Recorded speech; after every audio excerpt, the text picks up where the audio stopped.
Think back to last Halloween for a minute. Wherever you looked, there were vampires, ghosts, or bony skeletons grinning back at you. Vampires and ghosts don't really exist, but skeletons sure do. Every single person has a skeleton made up of many bones. These bones give your body structure, let you move in many ways, protect your internal organs, and more. It's time to look at all your bones. The adult human body has 206 of them. What are bones made of? If you've ever seen a real skeleton or fossil in a museum, you might think that all bones are dead. Although bones in museums are dry, hard, or crumbly, the bones in your body are different. The bones that make up your skeleton are all very much alive, growing and changing all the time like other parts of your body. Almost every bone in your body is made of the same materials. The outer surface of bone is called the periosteum, say periosteum. It's a thin, dense membrane that contains nerves and blood vessels that nourish the bone. The next layer is made up of compact bone. This part is smooth and very hard. It's the part you see when you look at a skeleton. Within the compact bone are many layers of cancellous, say, cancellous bone, which looks a bit like a sponge. Cancellous bone is not quite as hard as compact bone, but it is still very strong. In many bones, the cancellous bone protects the innermost part of the bone marrow, say, marrow. Bone marrow is sort of like a thick jelly, and its job is to make blood cells. How bones grow. When you were a baby, you had tiny hands, tiny feet, and tiny everything. Slowly, as you grew older, everything became a bit bigger, including your bones. A baby's body has about 300 bones at birth. These eventually fuse, grow together, to form the 206 bones that adults have. Some of a baby's bones are made entirely of a special material called cartilage, say, cartelephone IJ. Other bones in a baby are partly made of cartilage. This cartilage is soft and flexible. During childhood, as you are growing, the cartilage grows and is slowly replaced by bone, with help from calcium. By the time you are about 25, this process will be complete. After this happens, there can be no more growth. The bones are as big as they will ever be. All of these bones make up a skeleton that is both very strong and very light.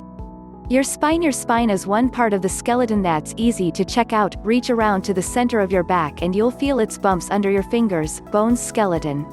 The spine lets you twist and bend, and it holds your body upright. It also protects the spinal cord, a large bundle of nerves that sends information from your brain to the rest of your body. The spine is special because it isn't made of one or even two bones, it's made of 33 bones in all. These bones are called vertebrae, say, vertebrae, and each one is shaped like a ring. There are different types of vertebrae in the spine and each does a different kind of job. The first 7 vertebrae at the top are called the cervical, say, cervical vertebrae. These bones are in the back of your neck, just below your brain, and they support your head and neck. Your head is pretty heavy, so it's lucky to have help from the cervical vertebrae. Below the cervical vertebrae are the thoracic, say, thoracic vertebrae, and there are 12 in all. These guys anchor your ribs in place. Below the thoracic vertebrae are 5 lumbar, say, lumbar vertebrae. Beneath the lumbar vertebrae is the sacrum, say, sacrum, which is made up of 5 vertebrae that are fused together to form one single bone. Finally, all the way at the bottom of the spine is the coccyx, say, COK6, which is one bone made of 4 fused vertebrae. The bottom sections of the spine are important when it comes to bearing weight and giving you a good center of gravity. So when you pick up a heavy backpack, the lumbar vertebrae, sacrum, and coccyx give you the power. When you dance, skip, and even walk, these parts help keep you balanced. In between each vertebra, the name for just one of the vertebrae, are small discs made of cartilage. These discs keep the vertebrae from rubbing against one another, and they also act as your spine's natural shock absorbers. When you jump in the air, or twist while slamming a dunk, the discs give your vertebrae the cushioning they need. Your ribs, bones, skeleton, ribs, your heart, lungs, and liver are all very important, and luckily you've got ribs to keep them safe. Ribs act like a cage of bones around your chest. It's easy to feel the bottom of this cage by running your fingers along the sides and front of your body, a few inches below your heart. If you breathe in deeply, you can easily feel your ribs right in the front of your body, too. Some thin kids can even see a few of their ribs right through their skin. Your ribs come in pairs, and the left and right sides of each pair are exactly the same. Most people have 12 pairs of ribs, but some people are born with one or more extra ribs, and some people might have one pair less. All 12 pairs of ribs attach in the back to the spine, where they are held in place by the thoracic vertebrae. The first 7 pairs of ribs attach in the front to the sternum, say, sternum, a strong bone in the center of your chest that holds those ribs in place. The remaining sets of ribs don't attach to the sternum directly. The next 3 pairs are held on with cartilage to the ribs above them. The very last 2 sets of ribs are called floating ribs because they aren't connected to the sternum or the ribs above them. But don't worry, these ribs can't ever float away. Like the rest of the ribs, they are securely attached to the spine in the back. Your skull protects the most important part of all, the brain. You can feel your skull by pushing on your head, especially in the back a few inches above your neck. The skull is actually made up of different bones. Some of these bones protect your brain, whereas others make up the structure of your face. If you touch beneath your eyes, you can feel the ridge of the bone that forms the hole where your eye sits. And although you can't see it, the smallest bone in your whole body is in your head, too. The stirrup bone behind your eardrum is only 0.1 to 0.13 inches, 2.5 to 3.3 millimeters, long. Want to know something else? Your lower jawbone is the only bone in your head you can move. It opens and closes to let you talk and chew food. Your skull is pretty cool, but it's changed since you were a baby. All babies are born with spaces between the bones in their skulls. This allows the bones to move, close up, and even overlap as the baby goes through the birth canal. As the baby grows, the space between the bones slowly closes up and disappears, and special joints called sutures, say, sutures, connect the bones. Your hand's bones skeleton hand as you sit and type at the keyboard, while you swing on a swing. Even when you pick up your lunch, you're using the bones in your fingers, hand, wrist, and arm. Each arm is attached to a shoulder blade or scapula, say, scapula, a large triangular bone on the upper back corner of each side of the ribcage.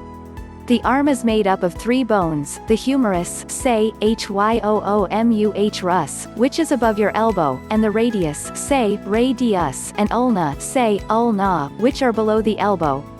Each of these bones is wider at the ends and skinnier in the middle, to help give it strength where it meets another bone. At the end of the radius and ulna are 8 smaller bones that make up your wrist. Although these bones are small, they can really move. Twist your wrist around or wave and you'll see how the wrist can move. The center part of your hand is made up of 5 separate bones. Each finger on your hand has 3 bones, except for your thumb, which has 2. So between your wrists, hands, and all your fingers, you've got a grand total of 54 bones, all ready to help you grasp things, write your name, pick up the phone, or throw a softball. Your legs, sure, your arm, wrist, hand, and finger bones are great for picking up the phone, but how are you supposed to run to answer it? Well, with the bones of the legs and feet. Your legs are attached to a circular group of bones called your pelvis. The pelvis is a bowl-shaped structure that supports the spine. It is made up of the 2 large hip bones in front, and behind are the sacrum and the coccyx. The pelvis acts as a tough ring of protection around parts of the digestive system, parts of the urinary system, and parts of the reproductive system.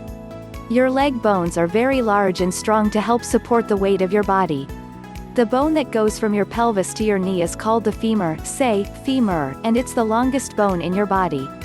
At the knee, there's a triangular-shaped bone called the patella, say, telephone loo, or kneecap, that protects the knee joint. Below the knee are 2 other leg bones, the tibia, say, tibia, and the fibula, say, fibyu. Just like the 3 bones in the arm, the 3 bones in the leg are wider at the ends than in the middle to give them strength. The ankle is a bit different from the wrist. It is where the lower leg bones connect to a large bone in the foot called the talus, say, iss. Next to the talus are 6 other bones. But the main part of the foot is similar to the hand, with 5 bones. Each toe has 3 tiny bones, except for your big toe, which has just 2. This brings the bone total in both feet and ankles to 52.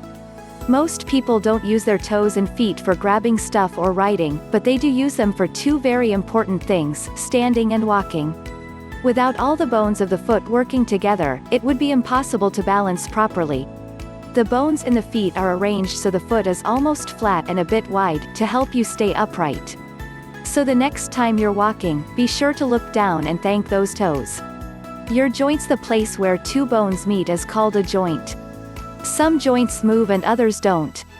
Fixed joints are fixed in place and don't move at all. Your skull has some of these joints, called sutures, remember, which close up the bones of the skull in a young person's head. One of these joints is called the parietotemporal, say, par-iih-to tem-puhrul suture. It's the one that runs along the side of the skull. Moving joints are the ones that let you ride your bike, eat cereal, and play a video game, the ones that allow you to twist, bend, and move different parts of your body.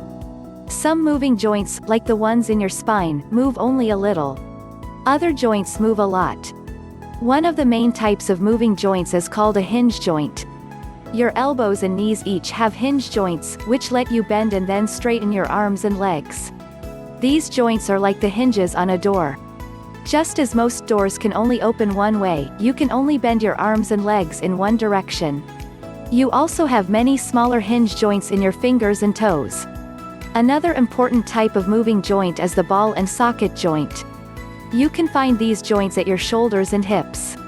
They are made up of the round end of one bone fitting into a small cup-like area of another bone. Ball and socket joints allow for lots of movement in every direction.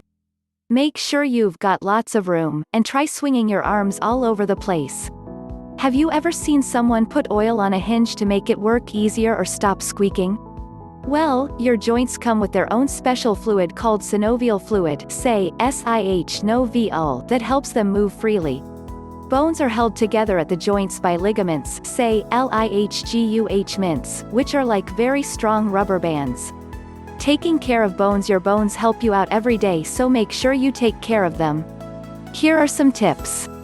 Protect those skull bones, and your brain inside, by wearing a helmet for bike riding and other sports. When you use a skateboard, inline skates, or a scooter, be sure to add wrist supports and elbow and knee pads. Your bones in these places will thank you if you have a fall. If you play sports like football, soccer, lacrosse, or ice hockey, always wear all the right equipment. And never play on a trampoline. Many kids end up with broken bones from jumping on them. Broken bones can eventually heal, but it takes a long time and isn't much fun while you wait. Strengthen your skeleton by drinking milk and eating other dairy products like low-fat cheese or frozen yogurt. They all contain calcium, which helps bones harden and become strong. Be active. Another way to strengthen your bones is through exercise like running, jumping, dancing, and playing sports. Take these steps to be good to your bones, and they will treat you right.